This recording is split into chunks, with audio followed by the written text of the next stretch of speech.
ओम शांति प्रातः मूल्य। ओम शांति बाप दादा। 7 मार्च 2025 के परमात्मा मधुर महावाक्य। मीठे बच्चे, निश्चय ज्ञान योग से बैठता है, साक्षात्कार से नहीं। साक्षात्कार की ड्रामा में नूद है, बाकी उससे किसी का कल्याण नहीं होता है। प्रश्न: बाप कौन सी ताकत नहीं दिखाते हैं, लेकिन बाप के पास जादूगरी अवश्य है।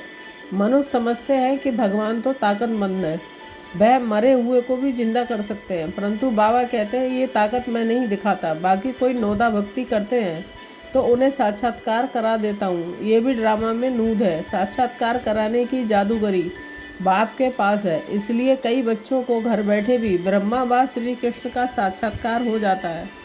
गीत आज की मुरली का। कौन आया मेरे मन के द्वारे ... ओम शांति। ये बच्चों के अनुभव का गीत है। सत्संग तो बहुत है, खास भारत में तो ढेर सत्संग है, अनेक मतांतर हैं। वास्तव में कोई सत्संग नहीं, सत्संग एक होता है। बाकी तुम वहाँ किसी विद्वान आचार्य पंडित का मुंह देखेंगे, बुद्धि उस तरफ जाएगी। यह फिर अनोखी बात है। यह सत्संग एक ही बार इस संगम युग पर होता है। ये तो बिल्कुल नई बात है। इस बेहद के बाप का शरीर तो कोई है नहीं। कहते हैं मैं तुम्हारा निराकार शिव बाबा हूँ। तुम और सत्संगों में जाते हो तो शरीरों को ही देखते हो। शास्त्र याद कर फिर सुनाते हैं। फिर अनेक प्रकार के शास्त्र हैं, वह तो तुम जन्म जन्मांतर सुनते आए हो। अब है नई बात, बुद्धि से आत्मा जानती है। बाप कहते हैं मेरे लिए सिकील बच्चे, हे मेरे सालिग्रामों, तुम बच्चे जानते हो 5000 वर्ष पहले इस शरीर के द्वारा बाबा ने पढ़ाया था। तुम्हारी बुद्धि एकदम दूर चली जाती है तो बाबा आया है। बाबा अक्षर कितना मीठा है, वह है माता पिता। कोई भी सुनेंगे तो कहेंगे पता नहीं इन्हों के माता पिता कौन हैं। बरोबर वह साक्षात्कार कराते हैं तो इसमें भी वह मूंझते हैं। कभी ब्रह्मा को कभी कृष्ण को देख लेते हैं तो विचार करते हैं, कहते हैं कि ये क्या है। ब्रह्मा का भी बहुतों को घर बैठे साक्षात्कार होता है। अब ब्रह्मा की तो कभी कोई पूजा करते नहीं है, श्री कृष्ण आदि की तो करते हैं। ब्रह्मा को तो कोई जानते भी नहीं होंगे। प्रजापिता ब्रह्मा तो अब आया है। ये प्रजापिता बाप बैठ समझाते हैं कि सारी दुनिया पतित है, जो जरूर ये भी बहुत जन्मों के अंत में पतित ठहरे। कोई भी पावन नहीं है, इसलिए कुंभ के मेले पर, हरिद्वार गंगा सागर के मेले पर जाते हैं। समझते हैं स्नान करने से पावन बन जाएंगे, लेकिन ये नदियाँ कोई पतित पावनी थोड़ी हो सकती हैं। नदियाँ तो निकलती हैं सागर से। वास्तव में तुम हो ज्ञान गंगाएँ, महत्व तुम्हारा है। तुम ज्ञान गंगाएँ जहाँ जहाँ निकलती हो वहाँ लोग फिर दिखलाते हैं तीर मारा और गंगा निकली। तीर मारने की बात नहीं है, ये ज्ञान गंगाएँ देश देशांतर जाती हैं। शिव बाबा कहते हैं मैं ड्रामा के बंधन में बांधा हुआ हूँ। सभी का पाठ निश्चित किया हुआ है, मेरा भी पाठ निश्चित है। कोई समझते भगवान को तो बहुत ताकतमंद है, मरे हुए को भी जिंदा कर सकते हैं। ये सभी गपोड़े हैं, मैं आता हूँ पढ़ाने के लिए। बाकी ताकत क्या दिखाएंगे। साक्षात्कार की भी जादूगरी है। नौदा भक्ति करते हैं तो मैं साक्षात्कार कराता हूँ। जैसे काली का रूप दिखलाते हैं, उन पर फिर तेल चढ़ाते हैं। अब ऐसी काली तो है नहीं, परंतु काली की नौदा भक्ति बहुत करते हैं। वास्तव में काली तो जगत अम्बा है। काली का एक ऐसा रूप तो नहीं, परंतु नौदा भक्ति करने से बाबा भावना का भाड़ा दे देते हैं। काम चिता पर बैठने से काले बने हैं, अब ज्ञान चिता पर बैठ गोरे बनते हो। जो काली अब जगदम्बा बनी है, वह साक्षात्कार कैसे कराएगी। वह तो सभी बहुत जन्मों के अंत के भी अंत वाले जन्म में है। देवताएं तो अभी है नहीं।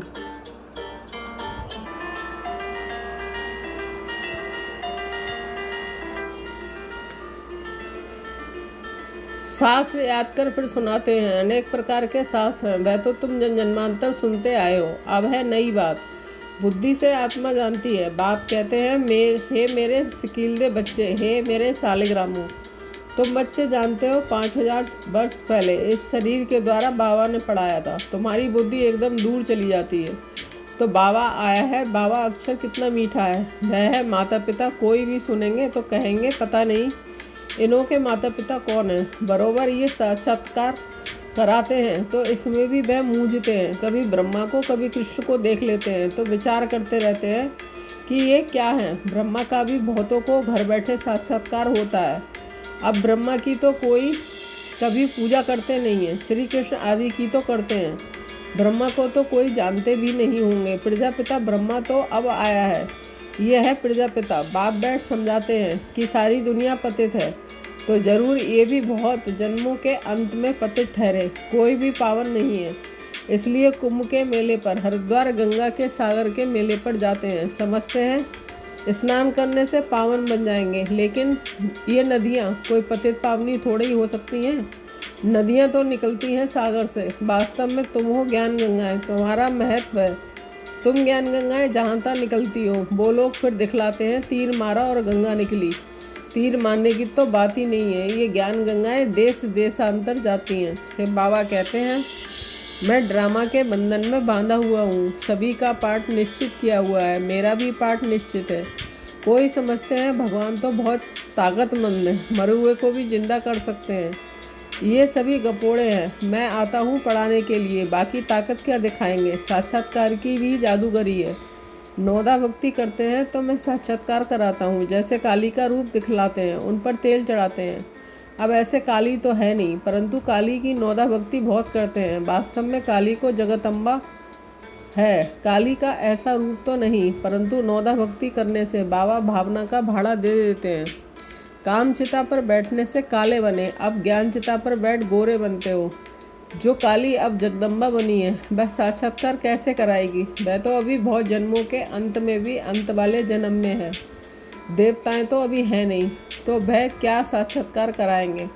बाप समझाते हैं, ये साक्षात्कार की चाबी मेरे हाथ में है। अल्पकाल के लिए भावना पूरी करने के लिए साक्षात्कार करा देता हूँ, परंतु वह कोई मेरे से नहीं मिलते। मिसाल एक काली का देते हैं।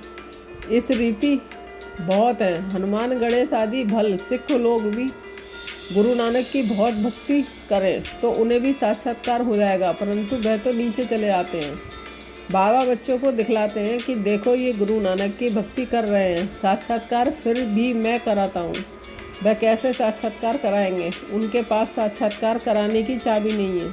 ये बाबा कहते हैं कि मुझे विनाश स्थापना का साक्षात्कार भी उस बाबा ने कराया, परंतु साक्षात्कार से कोई का भी कल्याण नहीं है।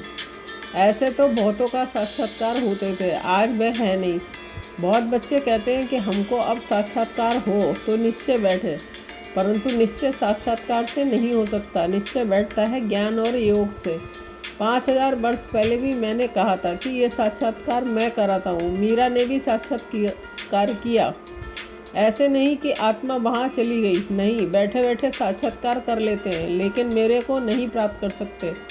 बाप कहते हैं कोई भी बात का संशय हो तो जो भी ब्राह्मणिया टीचर्स हैं उनसे पूछो। ये तो जानते हो बच्चियाँ भी नंबरवार हैं, नदियाँ भी नंबरवार होती हैं। कोई तो तालाब भी है बहुत गंदा, बासी पानी होता है, वहाँ भी श्रद्धा भाव से मनुष्य जाते हैं। वह है भक्ति की अंधश्रद्धा।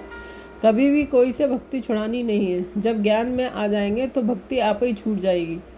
बाबा भी नारायण का भक्त था। चित्र में देखा लक्ष्मी दासी बन नारायण के पाँव दबा रही है, तो ये बिल्कुल अच्छा नहीं लगा। सत्युग में ऐसा होता नहीं है। तो मैंने एक आर्टिस्ट को कहा कि लक्ष्मी को इस दासीपने से विदाई दे दो। बाबा भक्त तो था, परंतु ज्ञान थोड़ा ही था। भक्त तो सभी है। हम तो बाबा के बच्चे मालिक हैं। ब्राह्मण का भी मालिक बच्चों को बनाते हैं। कहते हैं तुमको राजभाग देता हूँ। ऐसा बाबा कभी देखा? उस बाप को पूरा याद करना है। उनको तुम इन आँखों से नहीं देख सकते हो, उनसे योग लगाना है। याद और ज्ञान भी बिल्कुल सहज है। बीज और झाड़ को जानना है। तुम उस निराकारी झाड़ से साकारी झाड़ में आए हो। बाबा ने साक्षात्कार का राज भी समझाया, झाड़ का राज भी समझाया। कर्म अकर्म विक्रम की गति भी बाबा ने समझाई। बाप टीचर गुरु तीनों से ही शिक्षा मिलती है। अभी बाबा कहते हैं कि मैं तुमको ऐसी शिक्षा देता हूँ, ऐसे कर्म सिखलाता हूँ जो तुम 21 जन्म सदा सुखी बन जाते हो। टीचर शिक्षा देते हैं ना, गुरु लोग भी पवित्रता की शिक्षा देते हैं अथवा कथाएं सुनाते हैं, परंतु धारणा बिल्कुल नहीं होती है। यहाँ तो बाप कहते हैं अंतमति सो गति होगी। मनुष्य जब मरते हैं तो भी कहते हैं राम राम कहो, तो बुद्धि इस तरफ चली जाती है। अभी बाप कहते हैं तुम्हारा साकार से योग छूटा है, अब मैं तुमको बहुत अच्छे कर्म सिखलाता हूँ। श्री कृष्ण का चित्र देखो, पुरानी दुनिया को लात मारते हैं और नई दुनिया में आते हैं। तुम भी पुरानी दुनिया को लात मार नई दुनिया में जाते हो। तो तुम्हारी नरक के तरफ है लात, स्वर्ग की तरफ है मुंह। शमशान में भी अंदर जब घुसते हैं तो मुर्दे का मुंह उस तरफ कर लेते हैं, लात पिछाड़ी कर लेते हैं। तो ये चित्र भी ऐसा बनाया है। मम्मा बाबा और तुम बच्चे, तुमको तो मम्मा बाबा को फॉलो करना पड़े जो उनकी गद्दी पर बैठो। राजा के बच्चे प्रिंस प्रिंसेस कहलाते हैं ना। तुम जानते हो कि हम भविष्य में प्रिंस प्रिंसेस बनते हैं। ऐसा कोई बाप टीचर गुरु होगा जो तुमको ऐसे कर्म सिखलाए, तुम सदा काल के लिए सुखी बनते हो। ये शिव बाबा का बर है, ये आशीर्वाद करते हैं, ये नहीं हमारे ऊपर उनकी कृपा है। सिर्फ कहने से कुछ नहीं होगा, तुमको सीखना होता है। सिर्फ आशीर्वाद से तुम नहीं बन जाएंगे, उनकी मत पर चलना है, ज्ञान और योग की धारणा करनी है। बाप समझाते हैं कि मुख से राम राम कहना भी आवाज़ हो जाता है। तुमको तो वाणी से परे जाना है, चुप रहना है। खेल भी बहुत अच्छे अच्छे निकलते हैं, अनपढ़े को बुद्धू कहा जाता है। बाबा कहते हैं कि अब सभी को भूल कर तुम बिल्कुल बुद्धू बन जाओ। मैं जो तुमको मत देता हूँ उस पर चलो। परम धाम से तुम सभी आत्माएं बिना शरीर के रहती हो, फिर यहाँ आकर शरीर लेती हो, तब जीव आत्मा कहा जाता है। आत्मा कहती है मैं एक शरीर छोड़ दूसरा लेती हूँ, तो बाप कहते हैं मैं तुमको फर्स्ट क्लास कर्म सिखलाता हूँ। टीचर पढ़ाते हैं, इसमें ताकत की क्या बात है। साक्षात्कार कराते हैं, इसको जादूगरी कहा जाता है। मनुष्य देवता बनाना, ऐसी जादूगरी कोई कर ना सके। बाबा सौदागर भी है, पुराना लेकर नया देते हैं। इनको पुराना लोहे का बर्तन कहा जाता है, इनका कोई मूल्य नहीं है। आजकल देखो तांबे के भी पैसे नहीं बनते, वहाँ तो सोने के सिक्के होते हैं। बंडर है ना, क्या से क्या हो गया है ना। बाप कहते हैं मैं तुमको नंबर 1 कर्म सिखलाता हूँ, मन मनाभव हो जाओ। फिर है पढ़ाई, जिससे स्वर्ग का प्रिंस बनेंगे। अभी देवता धर्म जो प्राय लोप हो गया है, वह फिर से स्थापन होता है। मनुष्य तुम्हारी नई नई बातें सुनकर बंडर खाते हैं। कहते हैं कि स्त्री पुरुष दोनों ही इकट्ठे रह पवित्र रह सके। ये कैसे हो सकता है। बाबा तो कहते हैं भले इकट्ठे रहो, नहीं तो मालूम कैसे पड़े। बीच में ज्ञान तलवार रखनी है, अपनी इतनी बहादुरी दिखानी है कि परीक्षा होती है तो मनुष्य इन बातों में बंडर खाते हैं, क्योंकि शास्त्रों में तो ऐसी बातें हैं नहीं। यहाँ तो प्रैक्टिकल में मेहनत करनी पड़ती है। गंधर्वी विवाह की बात यहाँ की ही है। अभी तुम पवित्र बनते हो तो बाबा कहते हैं बहादुरी दिखलाओ। सन्यासियों के आगे सबूत देना है। समर्थ बाबा की सारी दुनिया को पावन बनाते हैं। बाप कहते हैं भल साथ में रहो, सिर्फ नगन नहीं होना है। ये सभी हैं युक्तियाँ, बड़ी ज़बरदस्त प्राप्ति है। सिर्फ एक जन्म बाबा के डायरेक्शन पर पवित्र रहना है। योग और ज्ञान से एवर हेल्दी बनते हैं। 21 जन्मों के लिए इनमें मेहनत है ना। तुम हो शक्ति सेना, माया पर जीत पहन जगत जीत बनते हो। सभी थोड़े ही बनेंगे, जो बच्चे पुरुषार्थ करेंगे वही ऊंच पद पाएंगे। तुम भारत को ही पवित्र बनाकर फिर भारत पर ही राज्य करते हो। लड़ाई से कभी सृष्टि की बादशाही मिल ना सके। इस समय सब आपस में लड़कर खलास हो जाते हैं। मक्खन भारत को मिलता है। दिनालने वाली है वंदे मातरम, मेजॉरिटी माताओं की है। अब बाबा कहते हैं जन जन्मांतर तुम गुरु करते आए, शास्त्र पढ़ते आए हो। अब हम तुमको समझाते हैं जज योर सेल्फ राइट क्या है। सत्युग है राइटियस दुनिया, माया अनराइटियस बनाती है। अब भारतवासी इरिलीजियस बन पड़े हैं, रिलीजन नहीं, इसलिए माइट नहीं रही है। इरिलीजियस अनराइटियस अनलॉफुल इंसॉल्वेंट बन पड़े हैं। बेहद का बाप है, इसलिए बेहद की बातें समझाते हैं। कहते हैं कि फिर तुमको रिलीजियस मोस्ट पावरफुल बनाता हूँ। स्वर्ग बनाना तो पावरफुल का काम है, परंतु है गुप्त, इनकॉग्निटो बैरियर्स है। बाप का बच्चों पर बहुत प्यार होता है।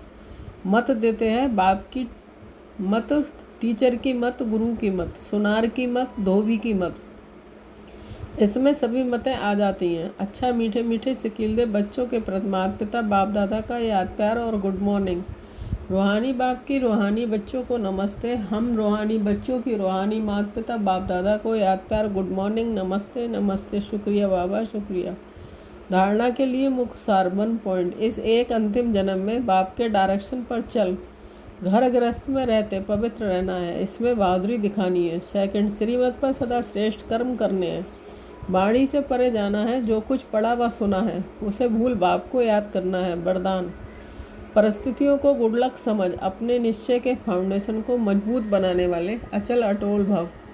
स्पष्टीकरण, कोई भी परिस्थिति आए तो आप हाई जंप दे दो, क्योंकि परिस्थिति आना भी गुड लक है। ये निश्चय के फाउंडेशन को मजबूत करने का साधन है। आप जब एक बारी अंगद के समान मजबूत हो जाएंगे तो ये पेपर भी नमस्कार करेंगे। पहले विकराल रूप में आएंगे, फिर दासी बन जाएंगे। चैलेंज करो, हम महावीर हैं। जैसे पानी के ऊपर लकीर ठहर नहीं सकती, ऐसे मुझ मास्टर सागर के ऊपर कोई परिस्थिति बार नहीं कर सकती। स्व स्थिति में रहने से अचल अडोल बन जाएंगे। स्लोगन, पुराने वर्ष को विदाई देने के साथ साथ कड़वेपन को भी विदाई दे दो। अव्यक्त इशारे, रूहानी रॉयल्टी और प्योरिटी की पर्सनैलिटी धारण करो। यदि वरदाता और वरदानी दोनों का संबंध समीप है, स्नेह के आधार से निरंतर हो और सदा कंबाइंड रूप में रहो, तो पवित्रता की छत्रछाया स्वतः रहेगी। जहाँ सर्वशक्तिमान बाप है, वहाँ अपवित्रता सपन में भी नहीं आ सकती है। जब अकेले होते हो तो पवित्रता का सुहाग चला जाता है। ओम शांति।